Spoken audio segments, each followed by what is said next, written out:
नमस्कार, मैं हूं आपके साथ आस्था कौशिक। मौलाना साजिद रशीदी का भड़काऊ बयान सामने आया है और कहा है कि जेपीसी की दूसरी बैठक जो है उसको लेकर साजिद रशीदी बोले हैं। सरकार पर हठधर्मिता का आरोप लगाया। मुसलमानों तैयार हो जाओ, ये कह रहे साजिद रशीदी। मुसलमानों से सड़कों पर उतरने की अपील कर रहे हैं साजिद रशीदी। तो ये बड़ी खबर सामने आई है, जहां जेपीसी की दूसरी बैठक के बाद साजिद रशीदी का कहना है कि मुसलमानों तैयार हो जाओ और सड़कों पर उतरो। ये भड़काऊ बयान साजिद रशीदी ने दिया। मुसलमानों से रोड पर उतरने की अपील की है। सरकार पर हठधर्मिता का आरोप लगाया है। मौलाना साजिद रशीदी ने जेपीसी की दूसरी बैठक पर यह बयान दिया है।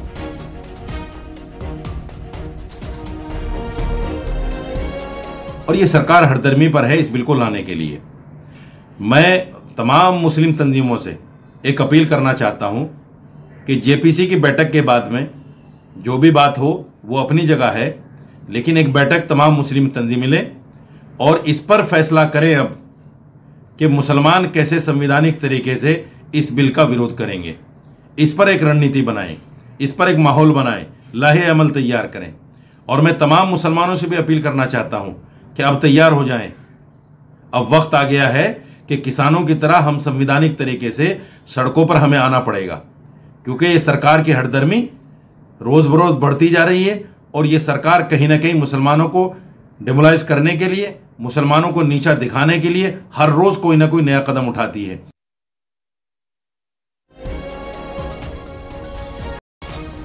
तो आपने सुना किस तरीके से मौलाना साजिद रशीदी ने भड़काऊ बयान दिया है और दूसरी बैठक जो जेपीसी की हुई उस पर बोले हैं साजिद रशीदी। सरकार पर हठधर्मिता का आरोप लगाया और कहा है कि सरकार जो है मुसलमानों को डिमोरलाइज करती है, इसीलिए वो मुसलमानों से कह रहे हैं कि तैयार हो जाओ और सड़कों पर उतरने की अपील कर रहे हैं।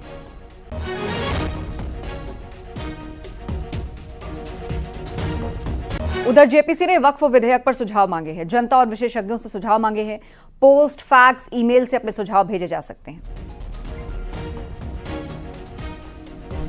तो जनता और विशेषज्ञों से इस बीच जेपीसी द्वारा सुझाव मांगे गए हैं। ये सुझाव किसी भी माध्यम से भेजे जा सकते हैं। पोस्ट, फैक्स, ईमेल, इन सब के माध्यम से जेपीसी को वक्फ बिल से जुड़े हुए सुझाव भेजे जा सकते हैं।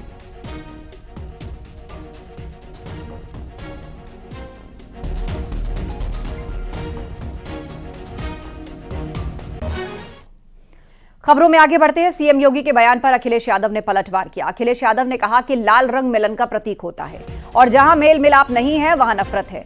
अखिलेश यादव ने कहा कि कोई भी रंग अच्छा या बुरा नहीं होता, सबका अपना अपना नजरिया होता है।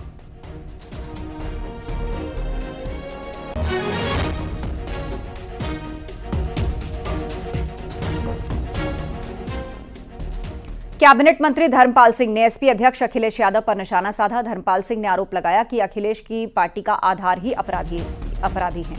धर्मपाल सिंह ने कहा कि यूपी में कानून का राज है। तो आज उत्तर प्रदेश में कानून का राज्य है, इंसाफ का राज्य है और कहीं पर कोई ऐसी दिक्कत नहीं है। और उन्हें जो दिखाई देता है अखिलेश को, अखिलेश जी की पार्टी ही अपराधियों पर आधारित राजनीतिक दल है, लेकिन समाजवादी पार्टी अब राष्ट्रवादी पार्टी नहीं बन सकती, क्षेत्रीय पार्टी ही रहेगी। मायावती का कांग्रेस पर बड़ा हमला। आरक्षण को लेकर कांग्रेस को घेरा और कहा कि आरक्षण बचाने के नाम पर कांग्रेस ने वोट लिया। भारत जोड़ो यात्रा गरीबों का मजाक था। मार्शल आर्ट वाले वीडियो पर बोली मायावती, गरीबों का मजाक मत उड़ाइए, ये कहा मायावती ने और कांग्रेस को आड़े हाथों लिया। तो मायावती ने कांग्रेस पर बड़ा हमला बोला है। आरक्षण को लेकर मायावती ने कांग्रेस को घेरा और कहा कि गरीबों का मजाक मत उड़ाइए, आरक्षण के नाम पर आपने उनका वोट लिया। राहुल के मार्शल आर्ट वाले वीडियो पर बोली मायावती और कहा कि गरीबों का मजाक मत उड़ाइए।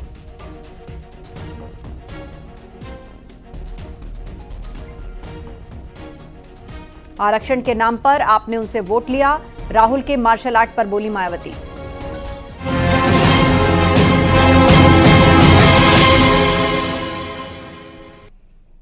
फर्रुखाबाद में पुलिस ने 2 लड़कियों के फांसी पर लटके शवों के मिलने के मामले में 2 आरोपियों को गिरफ्तार किया है। पुलिस ने आरोपी पवन और दीपक को गिरफ्तार किया है।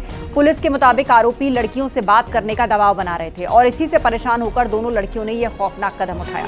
दोनों आरोपी युवक उसी गांव के रहने वाले हैं। कोतवाली कायमगंज क्षेत्र के भगौतीपुर गांव की यह घटना है। तो लड़कियों को परेशान करने का आरोप गांव के ही 2 युवक उनसे बात करने के लिए उन पर दबाव बना रहे थे और उसके बाद लड़कियों ने एक कदम उठाया। यह दावा पुलिस की तरफ से किया जा रहा है।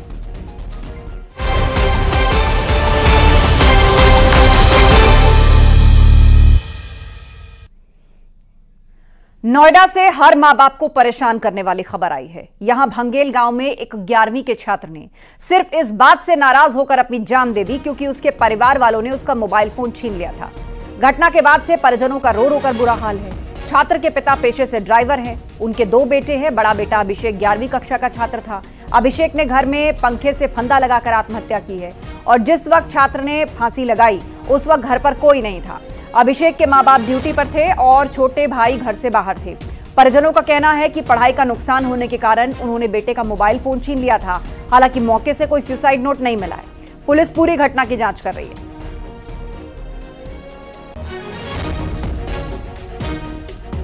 तो मोबाइल छीना तो 11वीं के छात्र ने जान दे दी। मोबाइल फोन छीनने से नाराज था छात्र।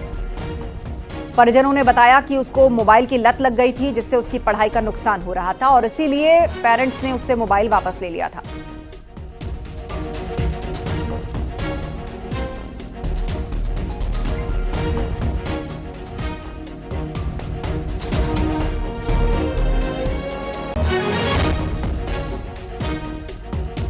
क्या मोबाइल फोन जीवन से ज्यादा जरूरी है? ये सवाल इसलिए क्योंकि नोएडा के भंगेल गांव में 11 वर्षीय छात्र ने सुसाइड कर लिया और सुसाइड की वजह जो है वो बेहद चौंकाने वाली है। दरअसल में उसके माता पिता ने उससे मोबाइल फोन छीन लिया था और जो मृतक अभिषेक है बताया जा रहा है कि वो मोबाइल का आदी था और सोशल मीडिया पर काफी एक्टिव रहता था, जो उसकी इंस्टाग्राम प्रोफाइल देख के मालूम भी पड़ता है। लिहाजा ऐसे में पढ़ाई पर फर्क पड़ रहा था। माता पिता ने उससे मोबाइल फोन छीन लिया और जब माता पिता घर से बाहर नौकरी करने गए और छोटा भाई बाहर था तो उसने सुसाइड कर लिया।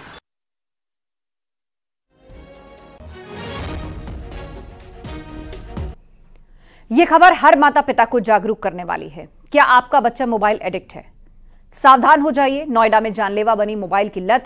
11वीं का छात्र था मोबाइल एडिक्ट और मोबाइल की वजह से वो पढ़ाई नहीं करता था और उसकी पढ़ाई प्रभावित हुई तो परिवार ने उससे उसका मोबाइल छीन लिया, उसे वापस ले लिया। लेकिन मोबाइल छीनने से छात्र नाराज था। छात्र को मोबाइल नहीं मिला तो उसने मौत चुन ली। जब घर पर अकेला था उस वक्त उसने फांसी लगाकर अपनी जान दे दी। तो ये मोबाइल के साइड इफेक्ट है। मोबाइल से बच्चों की ये जो लत है उसको छुड़ाना बहुत जरूरी है। मोबाइल की लत से सेहत खराब होती है। ज्यादा मोबाइल देखने से आंखें कमजोर हो जाती हैं। मोबाइल की लत से मानसिक विकास भी रुक जाता है। बच्चों का शारीरिक विकास प्रभावित होता है। मोबाइल फोन बच्चों को डिप्रेशन में डाल सकता है।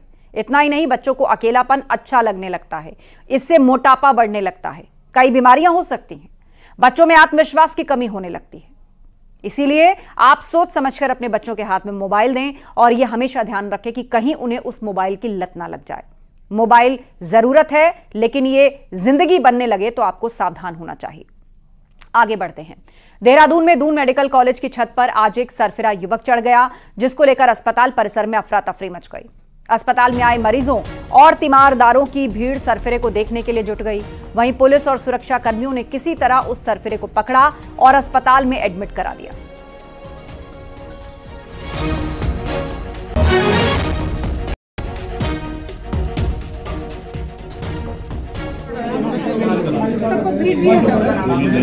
तो युवक को अस्पताल में एडमिट कराया गया।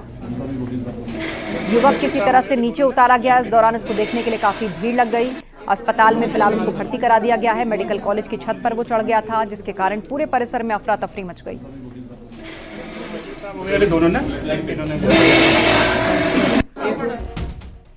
अयोध्या में एक प्रेमिका को अपने प्रेमी से ब्रेकअप करना महंगा पड़ गया। इससे नाराज प्रेमी ने उसकी हत्या कर उसके शव को थाना गोसाईगंज क्षेत्र के रेलवे स्टेशन के पास खंडर में फेंक दिया। लड़की अंबेडकर नगर जिले की रहने वाली थी और 21 अगस्त से लापता थी। पुलिस ने आरोपी प्रेमी को गिरफ्तार कर लिया है और शव को देखने के बाद लग रहा था कि हत्या कहीं और की गई है और शव यहां लाकर फेंका गया है।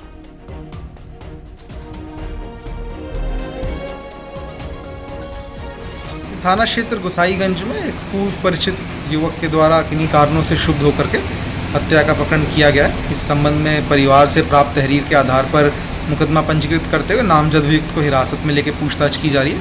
अभियुक्त के द्वारा पूछताछ के दौरान हत्या का जुर्म किया जाना स्वीकार किया जा रहा है। इसमें डेड बॉडी की सूचना मिलने के 12 घंटे के अंतर्गत सफल अनावरण करते हुए अभियुक्त को हिरासत में ले लिया गया। अग्रिम विधिक कार्रवाई प्रचलित है, जो भी प्रगति होगी आपको अवगत करवाया जाएगा। बाराबंकी में कार के ड्राइवर ने रोडवेज बस के ड्राइवर पर रिवॉल्वर तान दी और आरोप के मुताबिक उसने बाराबंकी से फतेहपुर जा रही रोडवेज बस के ड्राइवर पर रिवॉल्वर तान दी। बस देवा कस्बे में जाम में फंसी थी और उसके पीछे चल रही कार को आगे जाने का रास्ता नहीं मिल रहा था। पास नहीं मिला तो आग बबूला हुए कार ड्राइवर ने रोडवेज ड्राइवर से गाली गलौज शुरू की और रिवॉल्वर तान दी। बस में बैठे किसी यात्री ने इस घटना का वीडियो बनाकर सोशल मीडिया पर वायरल कर दिया है।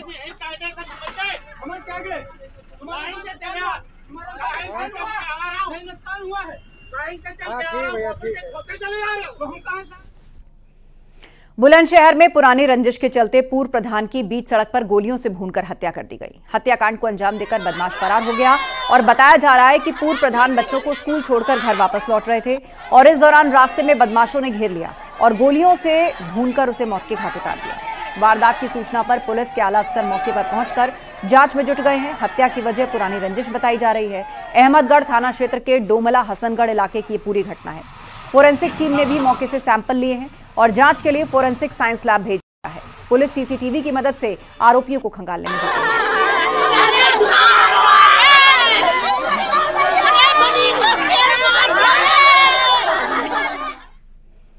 नोएडा में एक बुजुर्ग महिला को 4 दिन तक डिजिटल अरेस्ट रखकर 19 लाख रुपए की ठगी की गई। आरोपियों ने मुंबई से चीन भेजे जा रहे पार्सल में ड्रग्स होने का डर दिखाकर ठगी की।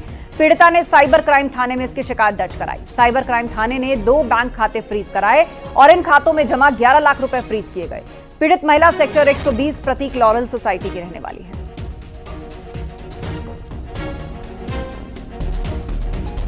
मुंबई से चीन जाने वाले पार्सल में महिला को बताया गया कि उसमें ड्रग्स है, उसमें आपत्तिजनक सामान है, जिसके चलते उनके खिलाफ एफआईआर दर्ज होगी। सबसे पहले एक मुंबई क्राइम ब्रांच से उनको कॉल आता है और उसके बाद वहां पे आईपीएस लेडी बात करती है और उसके बाद उनको ये बताया जाता है कि उसमें ड्रग्स थे जो कि इलीगल है, लिहाजा उन पे कार्रवाई होगी। और उसके बाद ये कॉल जो है सीधे सीबीआई ट्रांसफर कर दी जाती है और उसमें बताया जाता है कि ये मनी लॉन्ड्रिंग के तहत आपके अकाउंट में पैसा आया है और इस पैसे की तस्दीक करने के लिए जो तमाम 19 लाख रुपए थे वो एक अकाउंट में खाते में ट्रांसफर कराए जाते हैं और ये कहा जाता है कि तस्दीक के बाद उनको ये पैसा लौटा दिया जाएगा। हालांकि जो मॉडस ऑपरेंडी है वो एक जैसी ही है। कुरियर कंपनी से कॉल आता है, उसके बाद मुंबई क्राइम ब्रांच ट्रांसफर होता है और उसके बाद पैसे की धोखाधड़ी की जाती है। 19 लाख रुपए की धोखाधड़ी की गई है। इस पूरे प्रकरण में साइबर क्राइम थाने अपनी जांच कर रही है। जांच में निकल के आया कि ये खातों में पैसा ट्रांसफर हुआ था। फिलहाल 11 लाख रुपए फ्रीज कराए जा चुके हैं। मथुरा में बदमाशों ने गोकुल के एक रेस्टोरेंट में मारपीट और फायरिंग की। इतना ही नहीं, आरोप के मुताबिक रेस्टोरेंट के गल्ले से हजारों रुपए भी निकाल लिए। थाना महावन के गोकुल बैराज के पास की घटना है। मारपीट और तोड़फोड़ की घटना सीसीटीवी में रिकॉर्ड की गई है। पुलिस इस मामले में एफआईआर दर्ज कर आरोपियों की तलाश तेज कर चुकी है। पुलिस के मुताबिक एक शख्स शराब पीकर खाना खाने गया था। खाना थोड़ी देर से मिलने पर वो रेस्टोरेंट के कर्मचारियों से गाली गलौज करने लगा और मैनेजर के समझाने पर अपने साथियों को बुलाकर उसने मारपीट शुरू कर दी। कुछ युवकों के द्वारा अभद्रता की गई तथा साथ साथ मारपीट भी की गई, जिसका संपूर्ण घटनाक्रम सीसीटीवी कैमरे में कैद हो गया है। इसके तत्काल घटना का संज्ञान लेकर सुसंगत धाराओं में अभियोग पंजीबद्ध